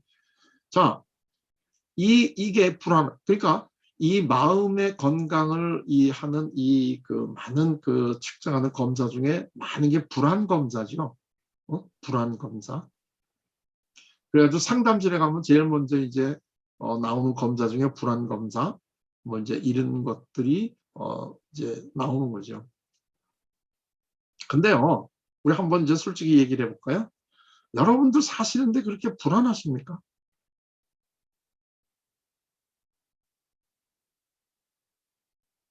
사실요, 한국 사람들은 서양 사람들에 비해서 그렇게 불안하지 않습니다.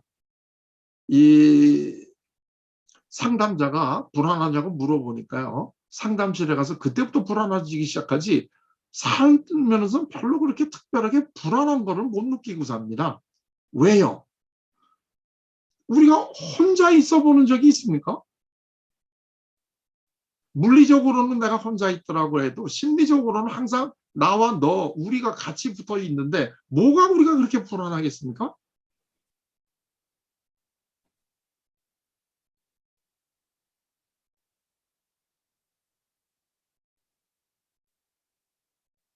그러면 이런 식으로 우리가 한번 따져본다고 한다면요. 이렇게 관계를 중심으로 이렇게 살아가는, 우리를 중심으로 살아가는 이 한국 사람들이요. 한국 사람들에게 있어서의 가장 이 긍정적인 정서, 삶에서 긍정적인 정서가 뭘까요? 그거는 이 사람들이 불안하면 우리는 불안 안 한 거잖아요. 그래서 우리가 제일 중요한 정서적인 거는 뭐냐면 심리적 안정감입니다. 한국 사람들은 이 심리적인 안정감이 굉장히 높습니다. 그래서 이제 한국 사람들을 얘기하는 특징 중에 하나가 낙관주의 아닙니까? 낙관주의. 이 낙관주의라는 게 안전할 때 사람들이 낙관적이 되잖아요. 근데 이제 이게 그 한국 사람들을 얘기할 때는 여기가 이제 괄호하고 좀 붙어야 됩니다. 비현실적인. 이제 한국 사람들의 문화적 특징을 하나 얘기하자면 비현실적 낙관주의입니다. 이유 없이 낙관적이라는 거죠. 그게 이유는 왜 그냥 우리로 있으니까 내가 힘들면 너가 나를 도와줄 거다라고 하는 거 우리 다 알고 있기 때문에 우리는 서로 너하고 나하고 통하니까 우리는 비현실적 낙관주의고 안전감을 느낀다라고 하는 게 이 우리나라 사람들이 느끼는 이 긍정적 정서의 가장 대표적인 거다 이런 얘기입니다.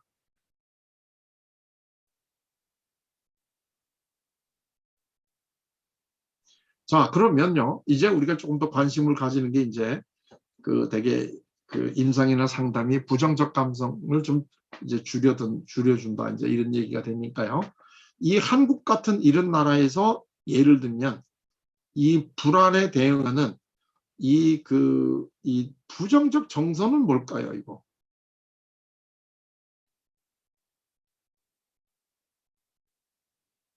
불안은 아닐 거다 하는 거는 이해가 되시죠? 왜 우리가 심리적으로 안전한데 뭐가 불안하겠습니까?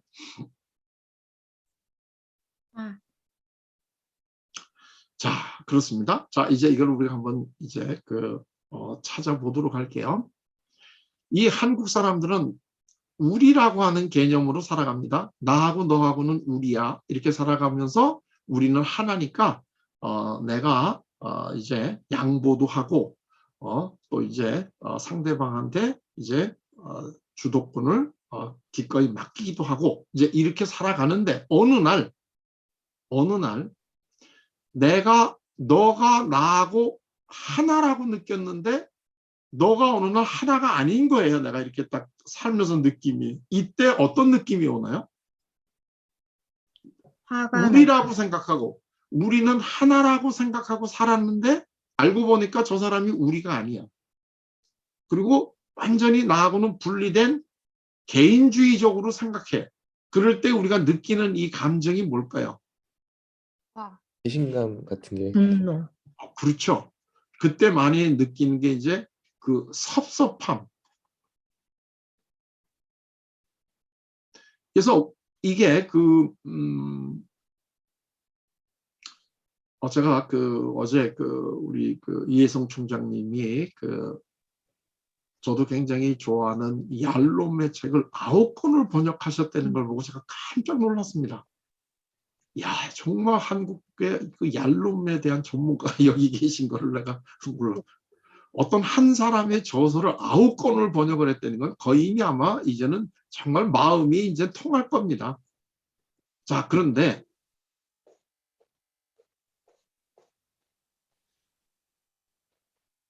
우리 이혜성 총장님 저 한번 여쭤. 한국 사람들의 감정 중에요. 이 삐지는 감정이 있습니다. 삐졌다 이런 거. 네, 삐침. 네. 이 삐침이 영어로 단어가 있나요? 글쎄요. 딱히 잘 모르겠네요. 삐친다. 예. 근데 우리는 야, 너 삐쳤구나. 뭐 이제 이런 얘기 이거 많이 하거든요. 삐진다, 삐친다. 네. 근데 이게요. 영어로 그렇게 번역하기가 어렵답니다. 이게. 맞아요. 없네. 이렇게. 왜냐하면 서양 애들은 삐치는 적이 별로 없거든요. 이게 삐쳐요. 이게 이제 요즘에 이제 심리학을 공부하러 외국에서도 많이 유학을 옵니다. 이제 제가 있었던 제가 이제 두 가지 전공이거든요. 원래가 하나가 이제 상담 심리고 또 하나가 이제 문화 심리입니다. 그래서 제 전공을 크게 뭉뚱그리면 심리학 쪽으로만 보면 한국 문화에 맞는 상담은 과연 뭘까? 이게 이제 제가 그냥 생각하고 있는 주제 중에 하나인데요. 근데 이제 외국에서 이제 여러 사람들이 이제 저희 문화 심리 전공에 오는데 이 사람들이 한 가지 좀 이해를 못하는 게 뭐냐면 한국의 여학생들이 이 남자친구나 남편에게서 생일 선물을 받고 난 다음에 굉장히 이 삐져 있는 거를 보곤 이해가 못합니다. 그래서 이제 너 왜 기분이 나쁘냐 그랬더니 남편이 자기 마음을 몰라주고 지금 이 선물을 줬다는 거야. 그럼 이제 서양 애들은 꼭 뭐라고 얘기하느냐면 너 남자친구한테 이번에 어떤 선물을 받고 싶다고 네가 얘기했니 안 했니? 근데 안 했다 이거야. 그렇다면 그건 네 잘못이지. 네 남자친구가 네가 이번에 뭘 받고 싶은지 어떻게 알겠냐. 그건 네가 얘기했어야 되지. 이렇게 얘기한다는 거야. 이게 이제 이 경계가 분명한 애들이 가지고 있는 생각이거든요. 내가 뭘 갖고 싶은 걸 상대가 어떻게 알겠어요? 내가 얘기를 해줘야지. 그런데 그럴 때 한국 사람들은 뭐라고 얘기를 해요? 알아서 줘야지, 알아서 내 마음을. 그걸 내가 어떻게 뭘 달라고 얘기를 하냐. 그거는 옆구리 찔러서 절박이기 때문에 그거는 이 사람이 나를 사랑하는 게 아니야. 이렇게 우리는 생각을 한다는 거예요. 알아서 줘야 돼. 왜? 우리는 이심전심으로 일심이니까. 이럴 때 우리가 삐치는 감정이 나온다는 거예요.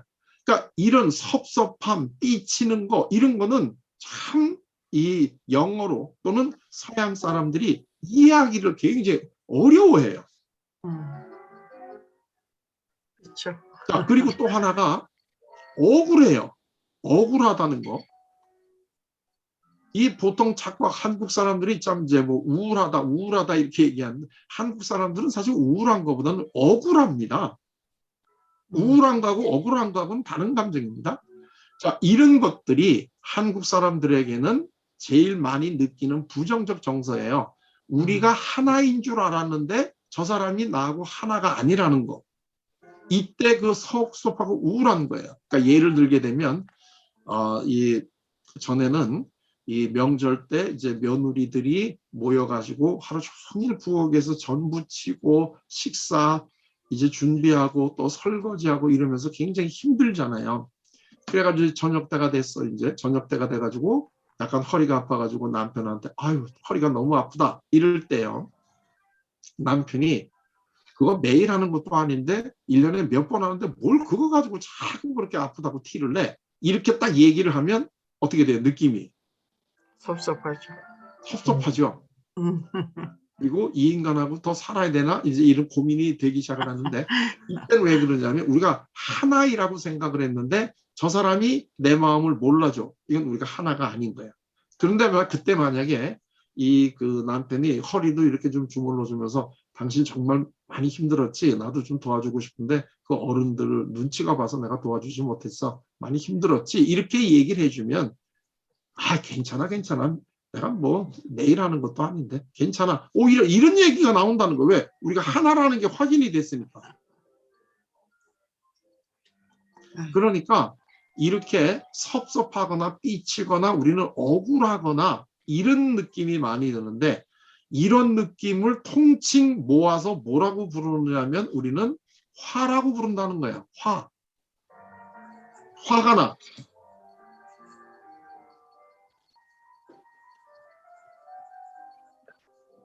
그래서 한국 사람들한테 있어서 나타나는 이 부정적 감정을 통칭 우리가 그냥 하나로 이렇게 이야기를 하면 화다라고 얘기를 할 수가 있다는 거예요. 그러니까 서양 사람들은 불안한데 비해서 한국 사람들은 화가 많이 난다는 거죠. 이 화. 자, 이렇게 놓고 보게 되면은요. 그 한국 사람들의 그 마음의 건강을 얘기할 때 가장 대표적인 게 그 화병이다 하는 거는 우리가 이제 다 이해를 할 수 있겠죠. 한국 사람들의 가장 대표적인 게 화병이다. 화병. 이 화라고 하는 거는 이거는 불화자잖아요. 불화. 그러니까 화병이라는 게 우리 마음속에 불이 생긴 거잖아요. 그렇기 때문에 예를 들어 어머니들이 우리 자녀들이 계속해서 이제 말썽을 피우면 어머니들이 그런 얘기를 하잖아요. 야, 이 녀석아. 너 때문에 엄마 속이 타들어간다. 엄마 속이 타들어가. 속이 왜 타들어가요? 내 속에 불덩어리가 있으니까 타들어가죠. 그리고 옛날에 어머니들은 그런 얘기도 많이 하셨어요. 이 남편에게 당신이 오랫동안 내 속을 이제 썩이는 바람에 내 속을 꺼내서 보여줄 수만 있다면 이미 숙검댕이가 다 됐다. 이미 죄가 다 됐다. 이런 얘기를 많이 했어요. 그건 왜 그래요? 내 마음속에 화가 있었는데 그것 때문에 내 속이 다 타들어갔다는 거죠. 그러니까 화가 나고 속이 쓰리고 그 다음에 속이 상하고 이제 이런 것들이 이 속은 우리 마음이잖아요. 이 속의 마음이 우리가 다치고 이러는 건 이제 화다 이거야. 그러니까 한국 사람들은 사실 이 화가 많이 나죠. 왜냐하면 엄밀한 의미에서 한국 사람들은 자기 실현보다는 우리 실현을 해야 되는 거거든요. 우리 실현. 근데 우리 실현을 하려면 사실은 나가 우리가 아니잖아요. 그런데 나의 실현은 좀 억압을 하고 대의를 위해서 소를 희생하는 너의 분수를 알아야 된단 말이죠. 우리는 분수. 그러니까 분수는 큰 덩어리 중에서 나의 몫이 분수잖아요. 너 네 분수를 알아라. 이제 이런 얘기인데 그거를 하다 보면 나를 드러내는 거는 눌릴 수밖에 없잖아요. 그러니까 억울하고 화가 나고 그다음에 나를 몰라주니까 섭섭하고 이제 이렇게 되는데 그래서 이제 이게 지금 한국적 의미에서 이제 정신 건강을 풀을 때 제가 이제 이 한자로 저도 이제 푸는데 제가 어저께 우리 그 이혜성 총장님이 그 상담에 대해서 설명하시면서 이걸 한자로 푸시는 걸 보고 굉장히 제가 놀랐습니다. 총장님도 저와 좀 유사한 생각을 하셨구나. 이 화가 말이죠. 이게 지금 불화인데요. 이게 화가 나면 그때그때 풀면 됩니다. 우리 얼마 전에 작고하신 이어령 교수님께서 한국의 문화는 푸는 문화다. 그래서 우리는 화도 풀어야 되고 한도 풀어야 되고 회포도 풀어야 되고 모든 걸 우리는 이 풀어야 된다. 이제 이런 얘기입니다. 근데 이 화를 풀으면 좋은데 화를 풀으려면 표현이 돼야 된단 말이에요. 이게 표현이 돼야 되는데 우리는 화를 내는 것을 바람직하게 생각을 안 해요. 이걸 내리 눌러야지. 그래서 화내지 마. 이렇게 얘기를 한단 말이에요. 왜 그러냐면 우리이기 때문에 우리가 하나의 그 단위로 움직일 때 그 구성원들 자체가 마음에 안 든다고 화를 내거나 그러면 우리의 단합이 하나가 깨지기 때문에 우리는 그 화를 내리 눌러야 돼서 화는 나쁜 거다. 이렇게 내리 누른단 말이에요. 그럼 이 화를 풀어야 되는데 화를 못 푸니까 이 화가 마음속으로 쌓이잖아요.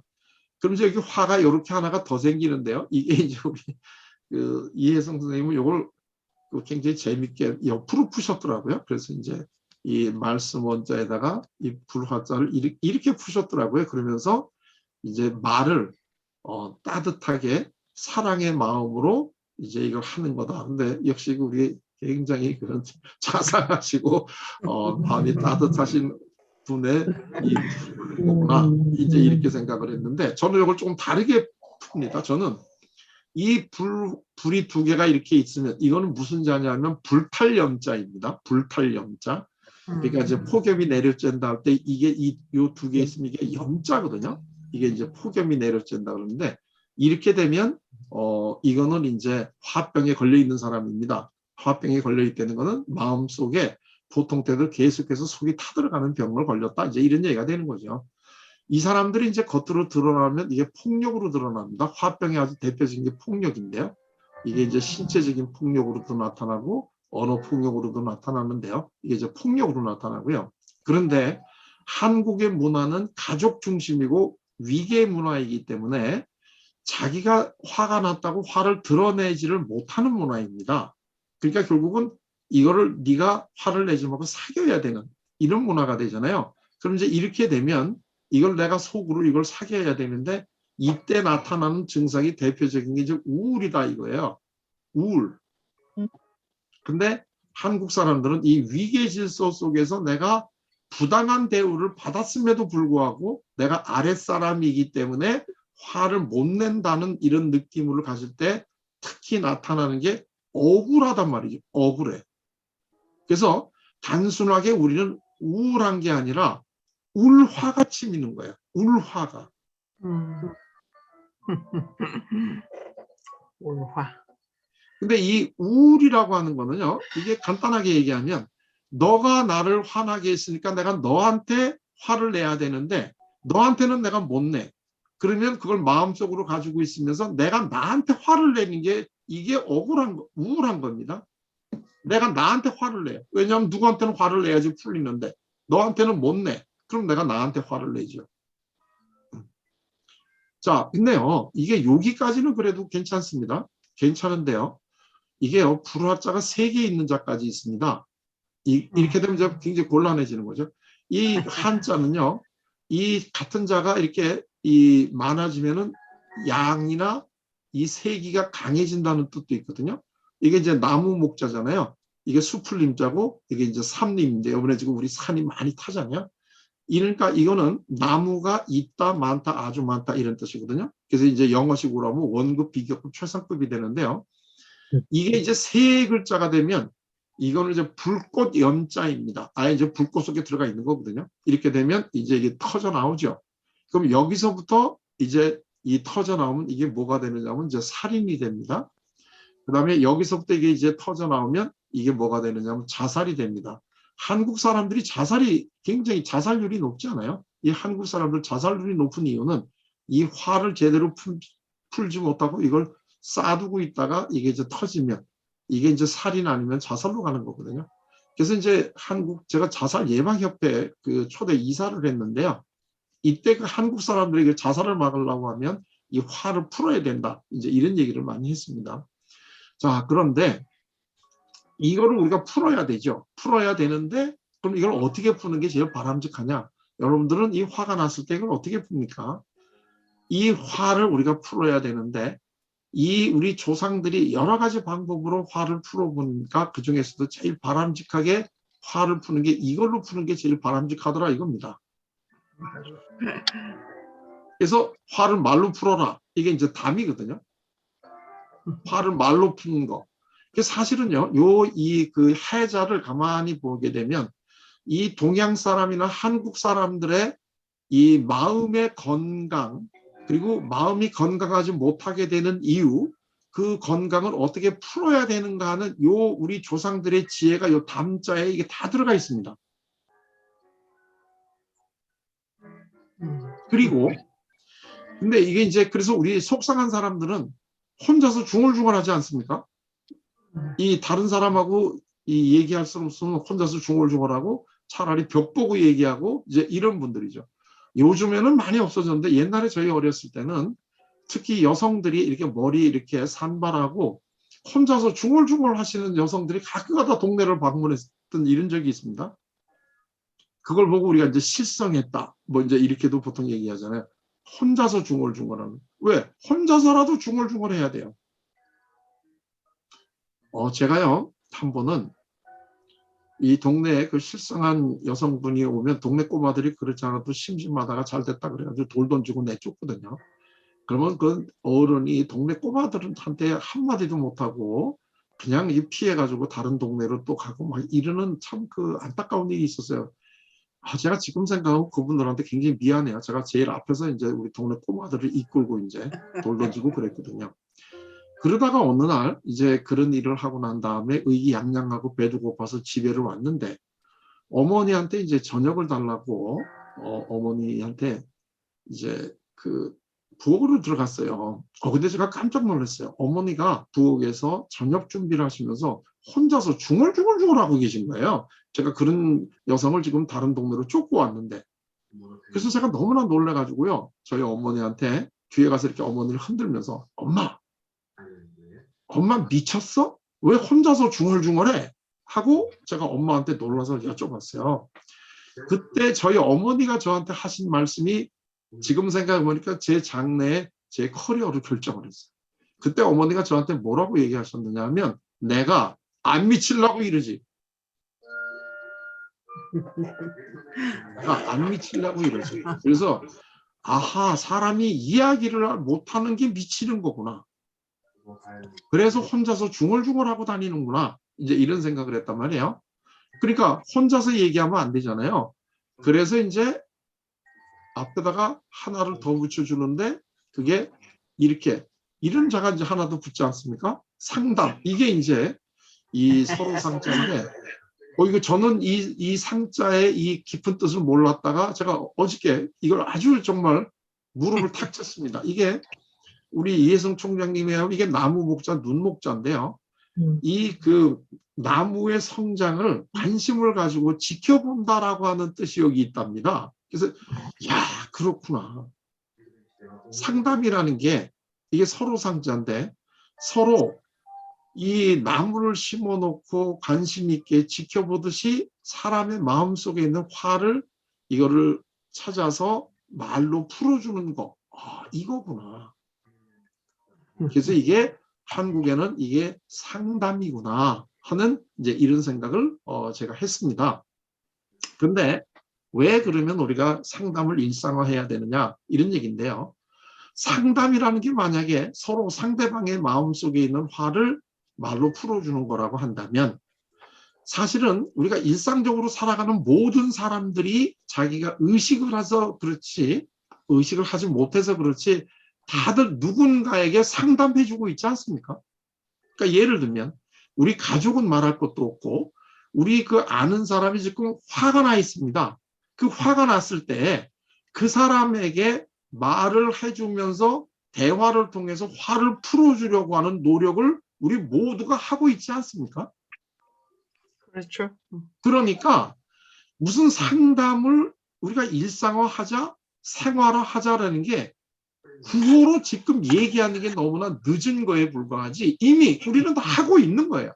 단지 본인이 그거를 의식을 못하고 한다는 것뿐이지 이미 하고 있는 거고 앞으로도 해야 되잖아요.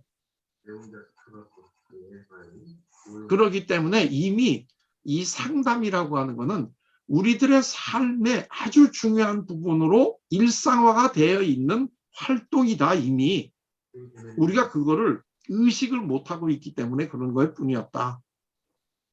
그런데 그게 왜 그러면 우리가 이거를 또 전문적으로 좀 배워야 될 필요가 있느냐 하는 이유는요.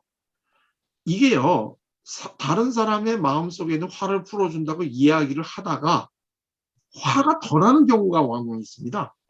이걸 갖다 우리가 이제 너 불난데 부채질하냐? 이제 이런 표현이 바로 이런 거죠. 그렇지 않아도 내 마음에 지금 화가 나서 불이 나 있는데 너하고 얘기하다 보니까 화가 더 난다. 불난데 부채질하냐? 이제 이런 표현이 있잖아요. 그리고 우리가 이걸 갖다 이제 좀 다른 말로 하면 염장 지른다. 뭐 이제 이런 표현을 하는데요. 그렇기 때문에 내가 너하고 얘기하느니 차라리 벽 보고 얘기하는 게 낫겠다. 이런 표현이 있잖아요. 너하고 얘기하면 내가 화가 더 나는데 벽 보고 얘기하면 벽은 대답을 안 해서 답답하긴 하지만 벽은 염장은 안 지르거든요. 그러니까 너하고 얘기하느니 차라리 벽 보고 얘기하겠다는 얘기가 나온단 말이에요. 그래서 사실은 우리가 상대방의 마음속에 있는 화를 대화로 풀어준다라고 하긴 하는데 어떻게 이거를 효율적으로 해야 되는가 하는 것을 모르기 때문에 결과는 예상하고 다르게 오히려 악화되는 이러한 경우가 왕왕 있기 때문에 이 상담을 어떻게 해야지만 다른 사람의 마음속에 있는 이 화를 풀어줄 수 있느냐 하는 이 방법은 알려주어야 된다는 거예요. 그런데 왜 우리나라 사람들이 화병이 많으냐 하면 초중학교, 중학교, 고등학교, 대학교 올라갈 때까지 상대의 마음속에 있는 화를 어떤 방법으로 대화를 통해서 풀어주느냐 하는 이 방법을 알려주는 데가 없다는 거예요. 우리나라는. 그냥 화는 나쁜 거니까 내지 마. 이렇게만 이야기를 하지 화를 어떻게 효율적으로 풀어주는 이 방법을 알려주는 데가 하나가 또 없다는 거예요. 그런 의미에서 우리가 상담을 일상화해야 된다는 것은 그냥 대화를 한다라고 하는 걸 통해서 화가 풀어지는 게 아니고 화는 이러이러이러한 방법으로 우리가 대화를 하거나 다른 방법을 썼을 때 그 화가 풀어준다 하는 이거는 알려줘야 된다는 거예요. 그런 의미에서 우리가 상담이 일상화가 돼야 된다는 이런 얘기죠. 그러니까 상담이라고 하는 활동은 일상화되는데 그 방법을 잘 모르고 하기 때문에 오히려 역효과가 나는 경우가 왕왕 있고 가족들 사이나 친한 사람들끼리 서로 화가 났을 때에는 당연히 이거는 역효과가 많이 나기 때문에 오히려 가족 간의 대화가 단절되거나 이런 식의 이 역효과가 나는 게 많이 있기 때문에 이러한 것들을 어떻게 할 때 이게 정말 상대의 마음속에 있는 화를 효율적으로 풀어줘서 다시 건강한 마음을 찾을 수 있게 해줄 수 있는가 하는 거는 알려줄 필요가 있다는 거예요. 그래서 저는 상담에는 두 가지가 있어야 된다고 보는데요. 하나는 이러한 대학원까지 와서 정말 전문적으로 이 상담을 해주는 상담 전문가는 굉장히 필요로 합니다. 이건 증상이 아주 심하거나 이 오랫동안 쌓여 있는 거는 이거는 우리가 일상적인 대화로 쉽게 안 풀어집니다. 그렇기 때문에 당연히 이거는 전문가가 당연히 필요합니다. 그러나 또 하나 중요한 거는 우리가 소위 의학도 예방이라고 하는 차원에서요. 심하게 화병이 걸려가지고 전문가를 꼭 찾아야 되기 전에 이미 일상적인 생활 속에서 서로 이 화를 풀어주는 것이 이 우리의 이 생활화가 된다면 구태여 실컷 증상이 심해지고 힘들어하다가 전문가를 찾아갈 이유가 적어지지 않겠느냐 이거예요.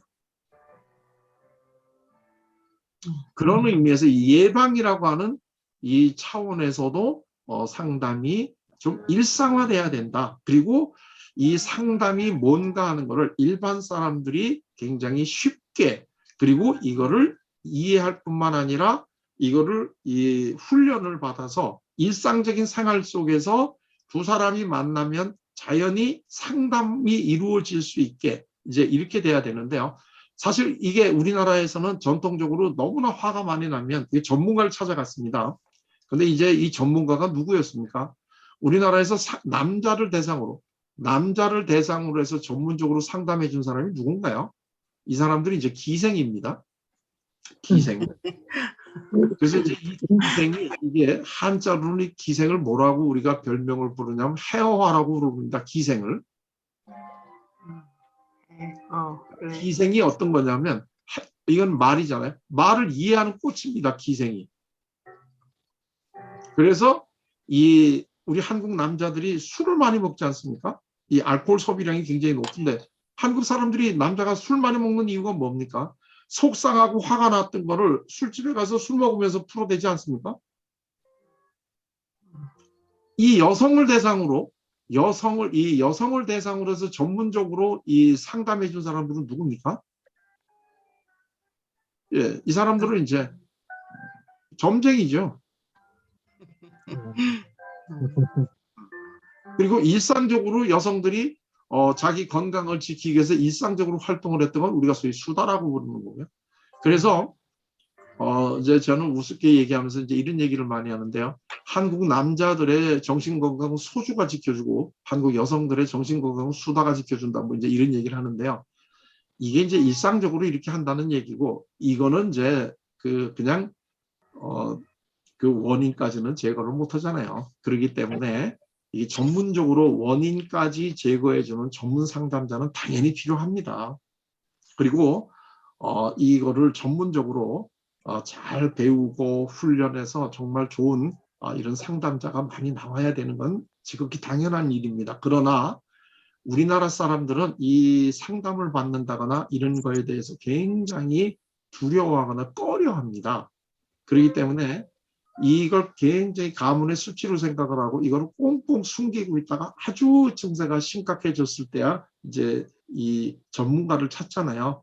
굉장히 늦은 경우가 많죠. 그렇기 때문에 일상적으로 상담이라고 하는 게 그렇게 특별하게 이상한 것도 아니고 우리가 일상적으로 하는 건데 조금 더 효과적으로 마음속에 있는 화를 풀어주는 활동이라 하는 이러한 것들도 널리 알려주게 되면 사람들이 상담을 받는 거에 대해서 그렇게 이 두려움이라든가 거부감이 없어지게 되면 사실은 전문 상담가를 찾아가는 게 훨씬 쉬워지고 상담실의 문을 여는 심리적인 장벽이 훨씬 낮아지겠죠.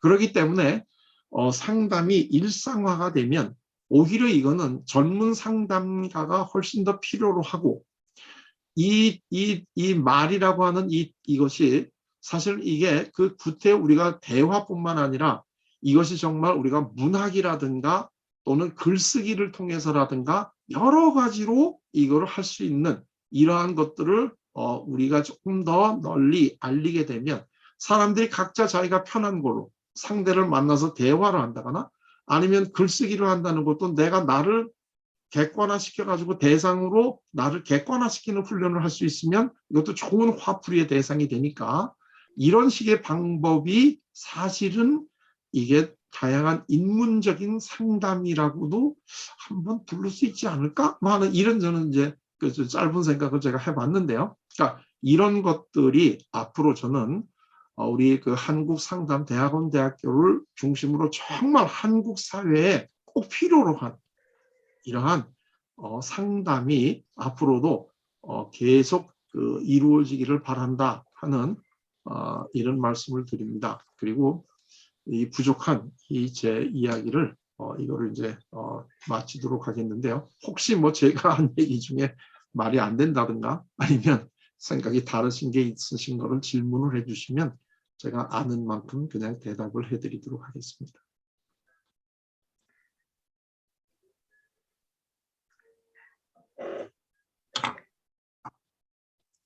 네. 제가 교수님, 네. 질문 하나 드려도 될까요? 너무 물론이죠.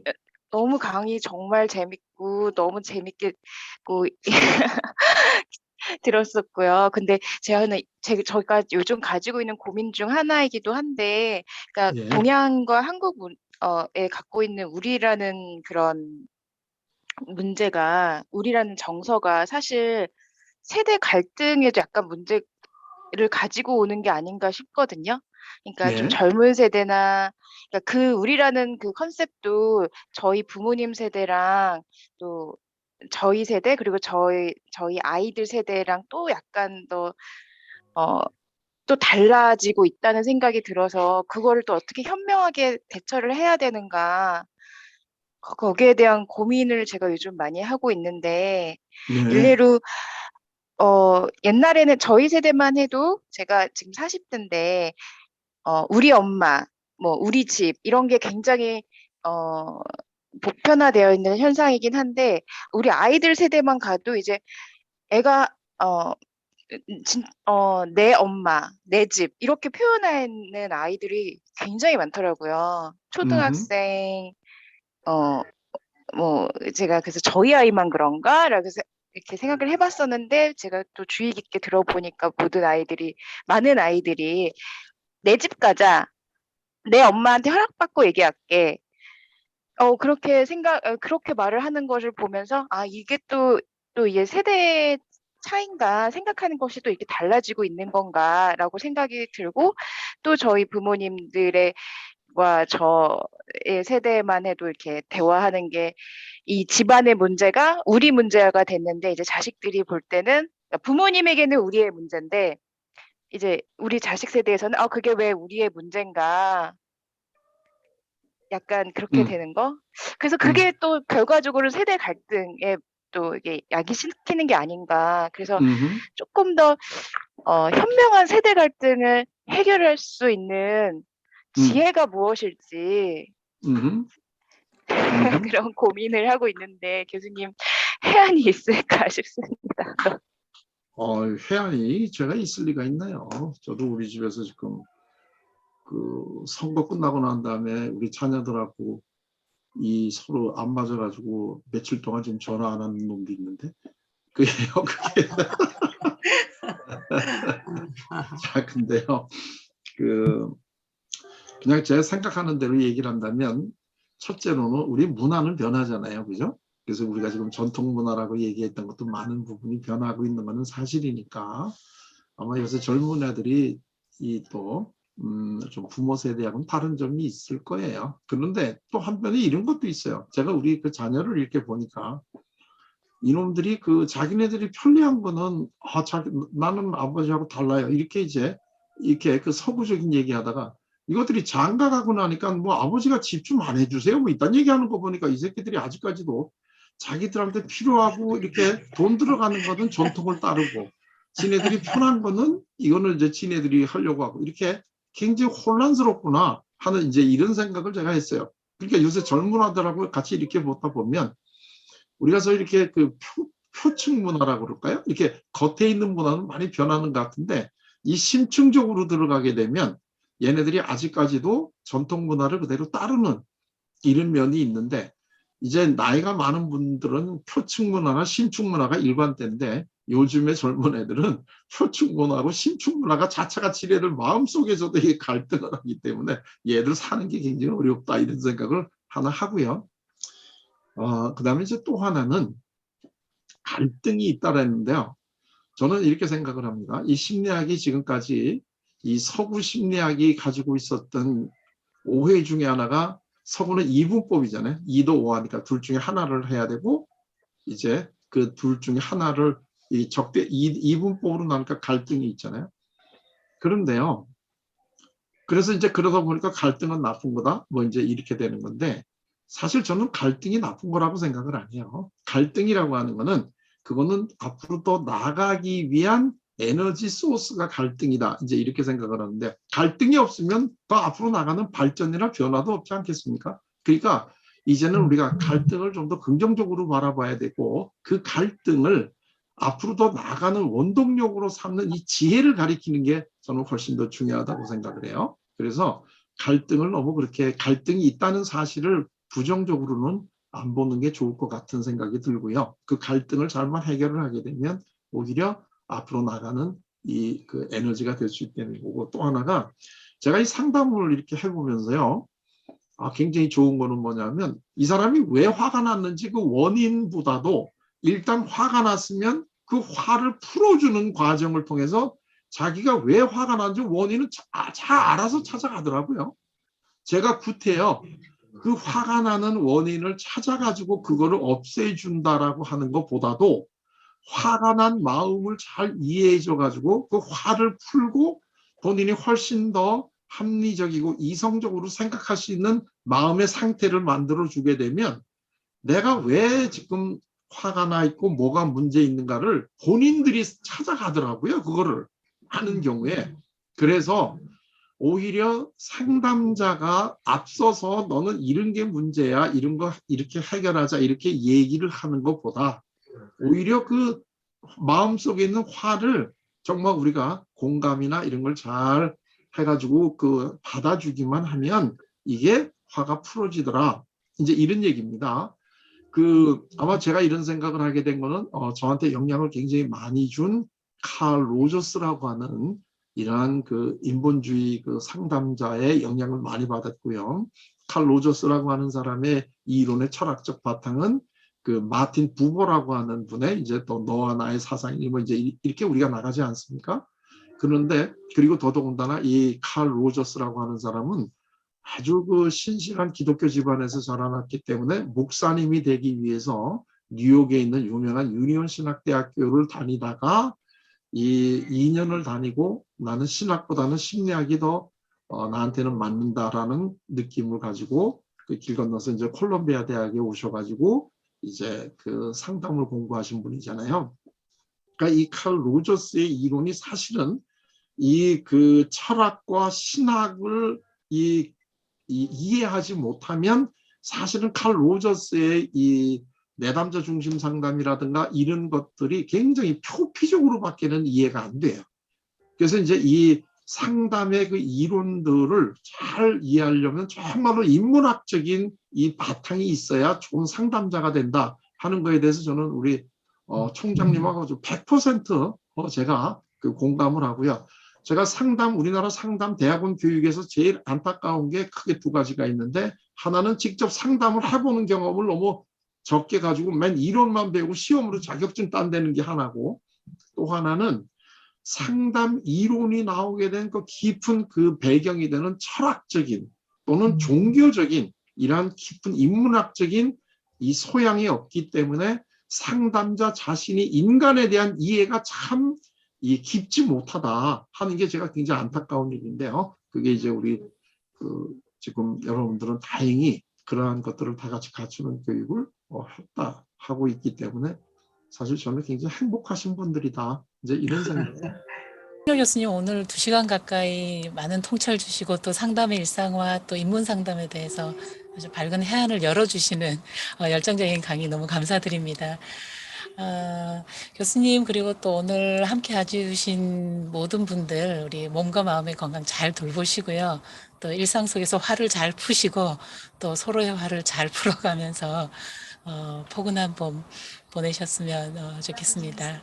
제가 그러니까 나는 상담이라는 거는 암중모색이 아니라 실사구시 정말로 필요할 때 필요한 그 생각과 느낌과 이거를 잘 표현할 수 있도록 하는 게 상담이라고 생각해서 상담은 마음을 읽는 마음을 길러주고 자기가 잃어버리고 있었던 언어를 찾아주는 과정이 아닌가 이런 생각을 하면서 우리 학교에서는 그래서 상담 활동을 좀 활성화시키고 싶어서 이번 학기에 학생들에게 이런 것들을 나타낼 수 있는 그 프로그램을 한번 이제 공개로 제가 공모를 했습니다. 저희가.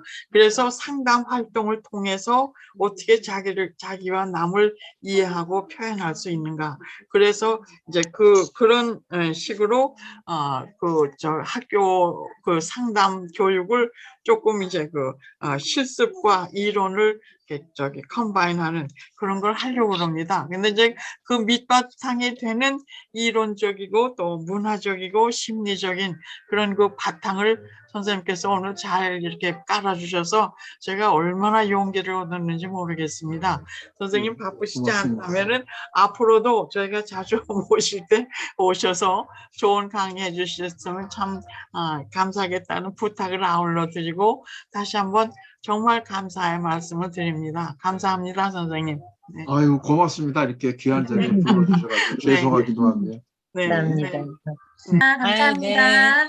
네. 주말 잘 보내십시오. 잘 장현석 들었습니다. 선생님. 고맙습니다. 오미크론 조심하세요. 네, 선생님.